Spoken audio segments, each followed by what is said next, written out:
আপনারা ইতিমধ্যেই শুনেছেন যে আমাদের দেশের লোকসভা নির্বাচন, সেই লোকসভা নির্বাচনে আমি ডায়মন্ড হারবার কেন্দ্রের সিপিআইএম প্রার্থী এবং সেই সঙ্গে কলকাতা দক্ষিণ থেকে সায়রা শাহ আলীমের সমর্থনেও আজকের আমাদের এই সভা। কোন প্রেক্ষাপটে এই দেশের নির্বাচন হচ্ছে আপনারা ইতিমধ্যে শুনেছেন কিছুটা। আমরা যেখানে বাস করছি, যে দেশে বাস করছি, এই দেশের মসনদে, এই দেশের মাথার যে সরকার বসে আছে, বিজেপি সরকার, তারা বলেছিল 10 বছর আগে অনেক প্রতিশ্রুতি মানুষের সামনে দিয়েছিল। এই আমার মাইকের আওয়াজ যতদূর যাচ্ছে, যদি কোনো বিজেপি বন্ধুরা, আমার অভিভাবক যদি কেউ শুনে থাকেন, বিনয়ের সঙ্গে অনুরোধ করব, আপনারা ভেবে বলবেন বিজেপি 10 বছরে এই ভারতবর্ষে, এই পশ্চিমবঙ্গে 10টা ভালো কাজ করেছে। এমন 10টা ভালো কাজ করেছে, নাম বলুন, 10টার নাম বলুন। আচ্ছা 10টা ছেড়ে দিন, 5টার নাম বলুন। 10টা যে প্রতিশ্রুতি দিয়েছিল তার মধ্যে পূরণ করেছে এমন 5টা প্রতিশ্রুতির নাম বলুন। বলেছিল महंगाई का जमाना खत्म हो जाएगा, मोदी का जमाना चालू हो जाएगा। আমরা বললাম কাকা মোদি কা জামানা কি? বললো চাল ডাল আলু পেঁয়াজের দাম, পেট্রোল ডিজেলের দাম, রান্নার গ্যাসের দাম কমে যাবে, শুধু সকাল সকাল গিয়ে পদ্ম ফুলে ভোটটা খা।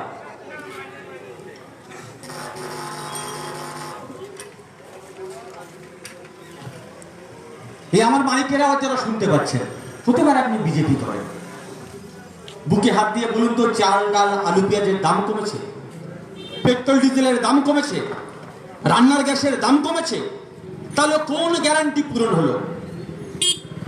বলেছিল কালা ধন হাম বাপাস লাएंगे। আমরা বললাম কালো টাকা সেটা কি? বললো সব তোমরা বুঝবে না, যারা কালো, যারা ব্যবসা করে, যারা ট্যাক্স দেয় না, যেসব টাকা বিদেশে লুকিয়ে রাখে, ওগুলোকে কালো টাকা বলে। আমরা বললাম আপনাদেরকে ভোট দিলে কি হবে? বললো বিজেপি যদি ক্ষমতায় আসে, ওই কালো টাকা বিদেশ থেকে বস্তা ভর্তি করে নিয়ে আসবে আর সমস্ত ভারতবাসীর ব্যাংক অ্যাকাউন্টে 15 লাখ টাকা করে দিয়ে দেবে। আমি জানি কেউ এখানে টাকা পায়নি, আমি জানি বিজেপি যিনি করেন তিনিও টাকা পাননি। এখন বাংলার মাটিতে, এখন ভারতবর্ষের মাটিতে লোকে প্রশ্ন করছে, পকেটে হাত দিয়ে দেখবেন সবুজ রঙের টাকা আছে, হলুদ রঙের টাকা আছে, গোলাপি রঙের টাকা আছে, বাদামি রঙের টাকা আছে, কিন্তু কালো টাকা একটাও আপনি দেখাতে পারবেন না। কালো টাকাগুলো কোথায় গেল? যখন ভারতবর্ষের মানুষ প্রশ্ন করছে, কোনো উত্তর নেই। আমরা বলেছি কালো টাকাগুলো আছে, সেই টাকাগুলো ইলেকট্রাল বন্ড হয়ে বিজেপির ফান্ডে ঢুকেছে, মোদি অমিত শাহর পকেটে ঢুকেছে। কালো টাকা নিয়ে আজকের বিজেপি কর্পোরেট ফান্ডিং এ ফুলে ফেপে কলা গাছ হয়েছে। কিন্তু আপনি সাধারণ মানুষ, আপনি বিজেপি কর্মী, আপনার সন্তানের ভবিষ্যৎ কি? আপনি কি পেলেন? এই যে লোকসভা নির্বাচন আছে, এর আগে বহু নির্বাচন হয়েছে। 5 বছর 10 বছর আগে যখন নির্বাচন হতো, তখন পাড়ার মোড়ে চায়ের দোকানে আলোচনা হতো, সিঙ্গুরে কারখানা হবে না হবে না, আলোচনা চলতো, পক্ষে থাকতো, বিপক্ষে থাকতো, বিপক্ষে বেশি থাকতো, পক্ষে বেশি থাকতো, কিন্তু আলোচনা ছিল সিঙ্গুরে কারখানা হবে না হবে না, শালবনী ইস্পাত কেন্দ্র হবে না হবে না, পারমাণবিক চুক্তি কি, সেটা ভালো না খারাপ, সেটা দেশের জন্য ভালো না দেশের জন্য খারাপ। আজকের আলোচনার বিষয় কি? রাম মন্দির হবে না হবে না। আজকের আলোচনার বিষয় কি? সার্জিক্যাল স্ট্রাইক হবে না হবে না। আজকের আলোচনার বিষয় কি? হিন্দি হিন্দি হিন্দুস্তান, মুসলিম যাও পাকিস্তান। আপনি যদি কোনো কথা বলেন বিজেপির বিরুদ্ধে, হয় আপনি দেশদ্রোহী, নয় আপনি মাওবাদী, নয় আপনি নকশা, আপনাকে জামাল কলার ধরে জেলের মধ্যে পড়া হবে। কোন ভারতবর্ষে আমরা বাস করছি? এই নির্বাচনে যদি বিজেপি ক্ষমতায় আসে, এরপরে আর দেশে নির্বাচন হবে না। আমি বলছি না, যিনি বিজেপির অর্থমন্ত্রী আছে নির্মলা সীতারামন, তার স্বামী বলছে, যদি বিজেপি আবার ক্ষমতায় আসে, আপনার কথা বলার অধিকার, আপনার গণতান্ত্রিক অধিকার, আপনার ভোট দানের অধিকার, আপনার কথা বলার অধিকার, আপনার নিঃশ্বাস নেওয়ার অধিকার বিজেপি বন্ধ করে দেবে গোটা ভারতবর্ষের মাটিতে। ফলে এই নির্বাচন কেবলমাত্র আমাদের নির্বাচন নয়, এই নির্বাচন কেবলমাত্র বাম কংগ্রেস জোটের নির্বাচন নয়, এই নির্বাচনে কেবলমাত্র বাম কংগ্রেস জিতবে কিনা সেটা বড় কথা নয়। এই নির্বাচনে আপনার সন্তানের রুজি রুটির কথা আবার সামনে আসবে কিনা, আপনার সন্তানের স্বাস্থ্যের কথা সামনে আসবে কিনা, শিক্ষার কথা সামনে আসবে কিনা, সেটা বড় বিষয়। এই নির্বাচনে আগামী দিনে আপনি ভোট দিতে পারবে কিনা সেটা বড় বিষয়। ফলে এই নির্বাচন আমাদেরকে লড়তে হবে। গোটা দেশের শিক্ষা ব্যবস্থা আজকে ভেঙে পড়েছে। 10 লাখ স্কুল আছে, 10 লাখ স্কুলে দাঁড়িয়ে একজন করে মাত্র শিক্ষক গোটা ভারতবর্ষের মাটিতে। 10 লাখ এমন সরকারি স্কুল আছে যেখানে একজন করে মাত্র শিক্ষক। যখন আমরা প্রশ্ন করলাম দেশের প্রধানমন্ত্রীকে যে সরকারি স্কুলগুলোর ভবিষ্যৎ কি? বললো সরকারি স্কুল রাখা যাবে না, সরকারি স্কুলগুলোকে আস্তে আস্তে বিক্রি করে দিতে হবে। আমরা বললাম সরকারি স্কুল বিক্রি করে দেবে? বললো একটা নতুন শিক্ষা বিল নিয়ে আসছে, নয়া জাতীয় শিক্ষা নীতি, যার মধ্যে দিয়ে সরকারি স্কুলগুলোকে আস্তে আস্তে বিক্রি করে দেওয়া হবে। আপনার বাড়ির সন্তান, যিনি আপনি মজদুরি করেন, আপনি যিনি খেটে খান, যিনি আপনি মধ্যবিত্ত, আপনার বাড়ির ছেলেটা যে সরকারি স্কুলে পড়তো, সেই সরকারি স্কুলগুলো আস্তে আস্তে বন্ধ হয়ে যাচ্ছে এই বিলের পরে। আমরা দেখলাম ওখানে কেন্দ্রে যিনি সরকার আছে, যমুনা পাড়ের দাদা আর গঙ্গা পাড়ের দিদি, দুজনের মধ্যে কোনো পার্থক্য নেই, দুজনের মধ্যে ভারী মিল আছে। ওখানে দাদা যা করে এখানে দিদি তাই করে। ওখান থেকে মাঝে মাঝে ডাক দেয়, হে আমার ছোট বোন, বড় আদরের ছোট বোন, এখান থেকে হ্যালো করে বলে, বলো দাদা কি করতে হবে? বললো আমি শিক্ষাটা বিক্রি করার জন্য নতুন একটা বিল নিয়ে এসেছি। বললো কোনো চিন্তা করবেন না, ভারতবর্ষের কোনো রাজ্যে স্কুল বন্ধ হোক বা না হোক, পশ্চিমবঙ্গের মাটিতে আমি স্কুল বন্ধ করে দেবো। পশ্চিমবঙ্গে 8,500 সরকারি স্কুল বন্ধ হয়ে যাচ্ছে। এই সোনামুখী বাজারে এই আশেপাশে যে ছোট ছোট স্কুলগুলো আছে, অঙ্গনওয়াড়ি আছে, প্রাইমারি স্কুলগুলো আছে, আস্তে আস্তে সেগুলো বন্ধ হয়ে যাবে। একদিকে দাঁড়িয়ে এই পশ্চিমবঙ্গের মাটিতে 8,500 সরকারি স্কুল বন্ধ হয়ে যাচ্ছে, উল্টো দিকে দাঁড়িয়ে এই পশ্চিমবঙ্গের মাটিতে প্রায় 20,000 নতুন করে মদের দোকান খোলা লাইসেন্স পাচ্ছে। আর এখন তৃণমূল নতুন করে বড় বড় করে ফ্লেক্স টাঙাচ্ছে, মোদের গর্ব, মোদের বাংলা। আমরা বলছি হ্যাঁ, বাংলা নিয়ে আমরা গর্ব করি, কারণ এই বাংলাতে নেতাজি সুভাষচন্দ্র বোস, এই বাংলাতে ক্ষুদিরাম, এই বাংলাতে বিনয় বাদল দীনেশ, এ বাংলার মাটিতে রবীন্দ্রনাথ, নজরুল, সুকান্ত, স্বামী বিবেকানন্দ। এটাই গর্ব করার বাংলা। এই বাংলার মাটিতে আমরা গর্ব করে বলি এই বাংলা আমাদের। কিন্তু তৃণমূল যখন বলে মোদের গর্ব, মোদের বাংলা, তখন ভালো করে স্পষ্ট করে, যখন ভালো করে কান খুলে শোনার চেষ্টা করি, আসলে তৃণমূল মোদের বাংলা বলে না, আসলে তৃণমূল বলে মদের বাংলা। গোটা বাংলাটা আজকে শেষ করে দিচ্ছে। আপনার সন্তানের ভবিষ্যৎ কি? পানশালা সব খোলা থাকছে আর পাঠশালাগুলো আস্তে আস্তে বন্ধ হয়ে যাচ্ছে। আপনার ছেলেটা সরকারি স্কুলে পড়তে পারবে তো? যখন তৃণমূলের কাছে প্রশ্ন করা হয়, তৃণমূল নেতারা বড় বড় করে সভা করে বলে, আমরা বাংলাকে বিদ্যাসাগরের পথে নিয়ে যাব, আমরা বাংলাকে রবীন্দ্রনাথের পথে নিয়ে যাব, আমরা গান্ধীজির পথে বাংলাকে নিয়ে যাব। আমরা বললাম বিদ্যাসাগরের পথে নিয়ে যাবে তৃণমূল, ঠিক বলেছে। ঈশ্বরচন্দ্র বিদ্যাসাগর আমাদের বর্ণ পরিচয়ের সঙ্গে আমাদের পরিচয় করিয়েছিলেন। আমরা বর্ণ পরিচয়ে কি বলেছিলাম? অযোগার আসছে তেরে আকারে আমটি আমি খাবো। তৃণমূল ওসব বলে না, তৃণমূল বলে অকারে অবিচারা রাজ্য জুড়ে আকারে আমরা সবাই যাব জেলে। হর্ষে ইডি দেখো আসছে তেরে, একারে এবারেও পার্থ পাবে না বেল, ওই কারে ওই দেখা যায় তিহার জেল।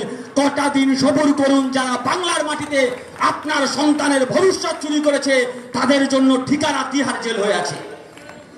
ওরা বলে আমরা গান্ধীজির পথে বাংলাকে নিয়ে যাব। গান্ধীজি বলেছিলেন এক গালে চড় মারলে আর এক গাল বাড়িয়ে দাও। তৃণমূল বলে ডান হাতে ঘুষ খেলে বাম হাত বাড়িয়ে দাও। এই পশ্চিমবঙ্গ থাকবে? এই পশ্চিমবঙ্গে আপনার সন্তান সুরক্ষিত হবে? তাদের চাকরি বাকরি হবে? তাদের শিক্ষা হবে? না, হবে না। প্রতিদিন পশ্চিমবঙ্গে ডায়মন্ড হারবার লোকসভা কেন্দ্রে তিনি বলেন তিনি নাকি যুবরাজ, তিনি আমাদের সাংসদ, বিগত 10 বছর ধরে আছে। লোকে বলে বাঁশ গাছের ফুল দেখেছেন? বাঁশ গাছের ফুল, লোকে বলে বাঁশ গাছের ফুল সবসময় আসে না, কিন্তু যখন আসে তখন মহামারী আসে। গোটা ভারতবর্ষের মধ্যে বোধহয় প্রথম যেখানে ডায়মন্ড হারবার লোকসভা কেন্দ্রের মানুষ দুহাত করে মনে মনে প্রার্থনা করে যে আমাদের এলাকায় যেন সাংসদ না আসে। কেন? আমি জিজ্ঞেস করলাম যে কেন, সাংসদ আসলে কি সমস্যা?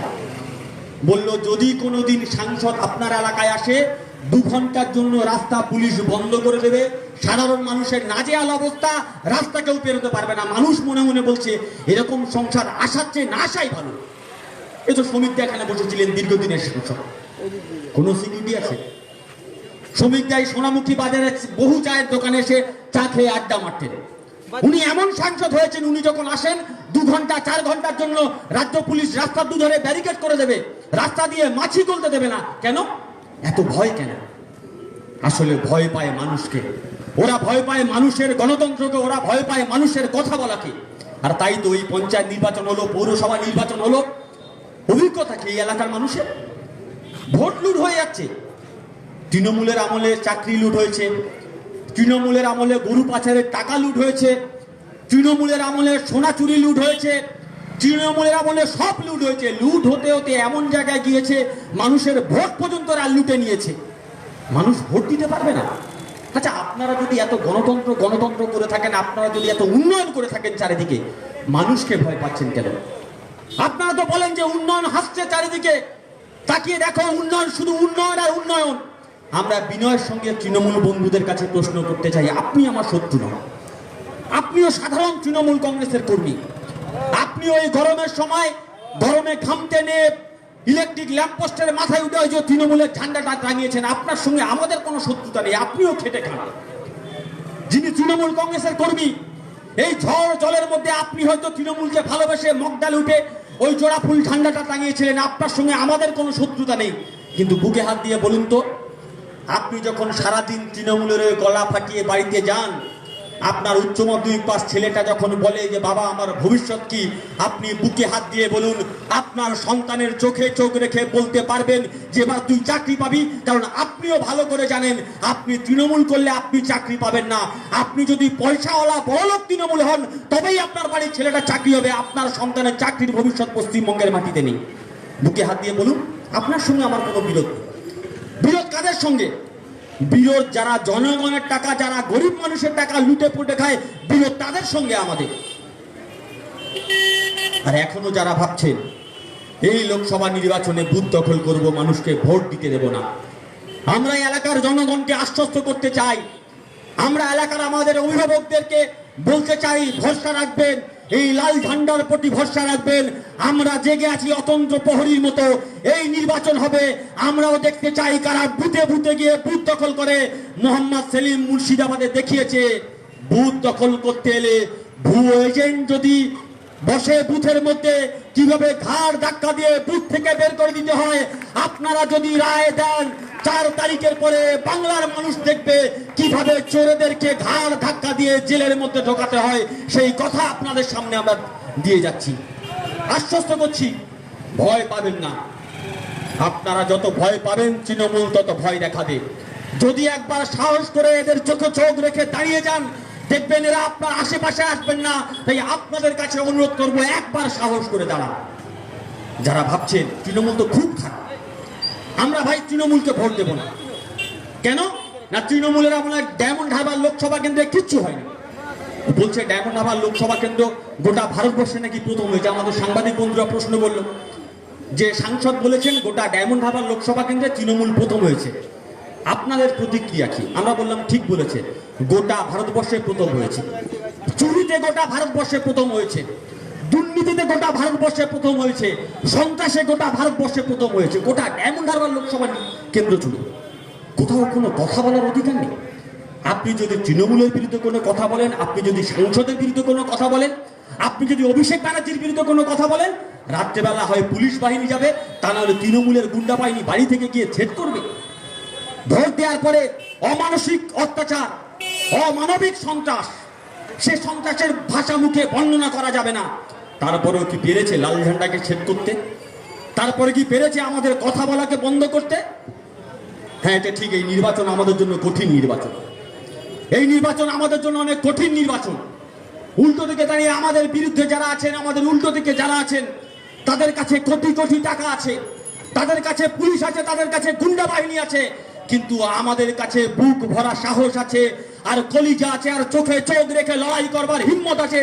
আর এখানে অসংখ্য বাপ দাদা ভাই মা আছে, তাদের সঙ্গে একসঙ্গে কাঁধে কাঁধ নিয়ে লড়াই করার স্বপ্ন আছে।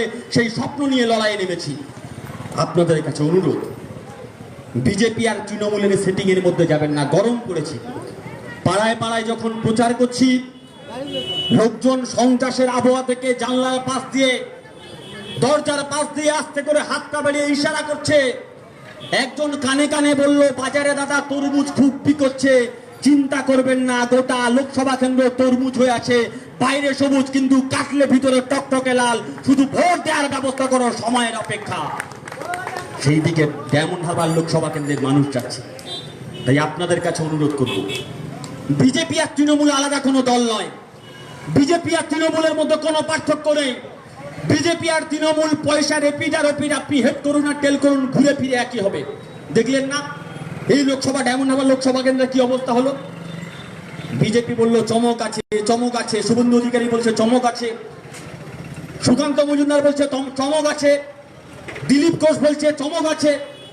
এমন ক্যান্ডিডেট দিয়েছে, ক্যান্ডিডেট নিজেই চমকে গেছে। গোটা ডায়মন্ড হারবার লোকসভা কেন্দ্রে বিজেপি তৃণমূলের কাছে অতবার দিয়েছে, তাই তলায় তলায় অসংখ্য বিজেপি কর্মী যারা পঞ্চায়েতে তৃণমূলের চোখে চোখ রেখে লড়াই করতে গিয়ে আক্রান্ত হয়েছে, মার খেয়েছে, জেল খেটেছে, তারা এসে বলছে বিজেপি তৃণমূলের গট-আপ গেম, আমাদের নেতারা আমাদের সঙ্গে গেম খেলেছে, গট-আপ গেম বোঝা গেছে। যারা লড়াই করতে পারবে, আমরা রাজনীতি বুঝি না, আমরা দল বুঝি না, আমরা মত বুঝি না, যারা তৃণমূলের বিরুদ্ধে লড়াই করতে পারবে, যারা অভিষেক ব্যানার্জির বিরুদ্ধে লড়াই করতে পারবে, আমরা তাদের সঙ্গে আছো।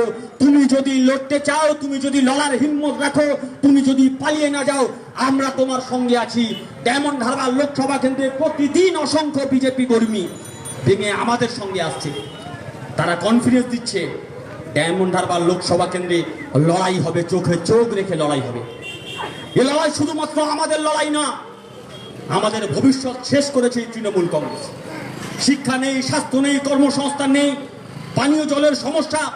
ভাবতে পারেন স্বাধীনতার এত বছর পরে ডায়মন্ড হারবার লোকসভা কেন্দ্রে যখন প্রচার করছি, সে মিডিয়া হাউস থেকে শুরু করুন আর ডায়মন্ড হারবার পর্যন্ত 7টা বিধানসভা, প্রায় সর্বত্র পায়ে হেঁটে প্রচার করছি। যখন পাড়াতে পাড়াতে যাচ্ছি, এলাকা এলাকায় ঘুরছি, মা বোনেরা বলছে পানীয় জল নেই বাবা, একটু জলের ব্যবস্থা করতে পারবে? স্বাধীনতার এত বছর পরে মানুষকে পানীয় জল কিনে খেতে হচ্ছে কেন? আপনার লিপস অ্যান্ড বাউন্সের কোম্পানি আছে, সেই কোম্পানির জল যাতে বিক্রি হয় সেজন্য কি সরকারি প্রকল্পগুলো বন্ধ করে রাখার চেষ্টা হচ্ছে? বাংলার মানুষ, ডায়মন্ড হারবার লোকসভা কেন্দ্রের মানুষ প্রশ্ন করছে। রাস্তাগুলোর বেহাল দশা। এই কেন্দ্রে যিনি বিধায়ক তিনি নাকি আবার পরিবহন মন্ত্রী।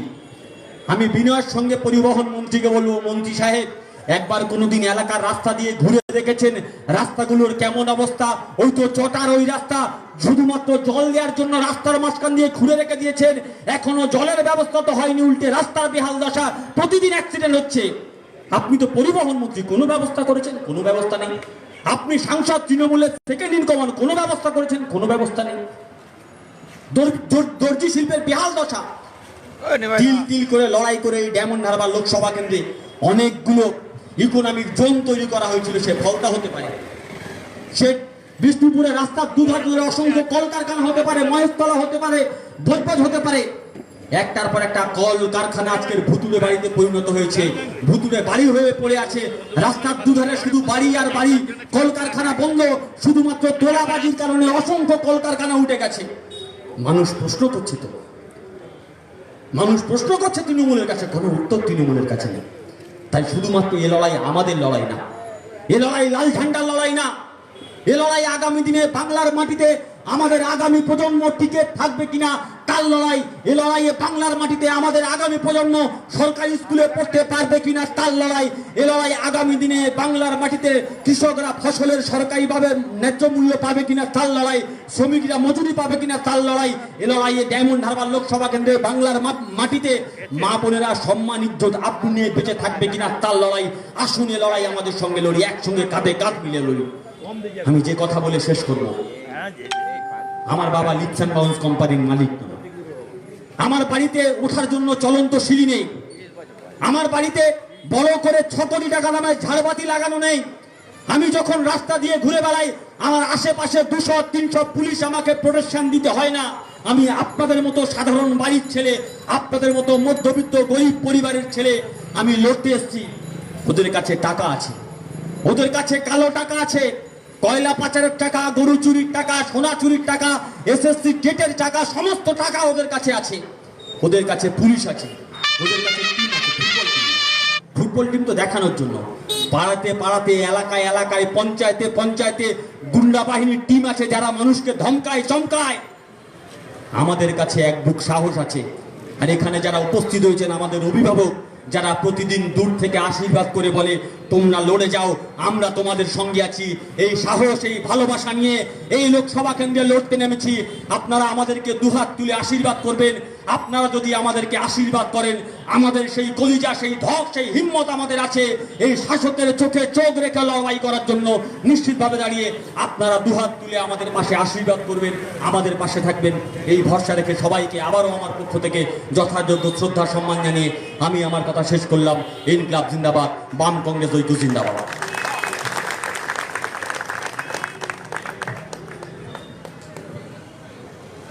অভিনন্দন কমরেড প্রতিকুল রহমান।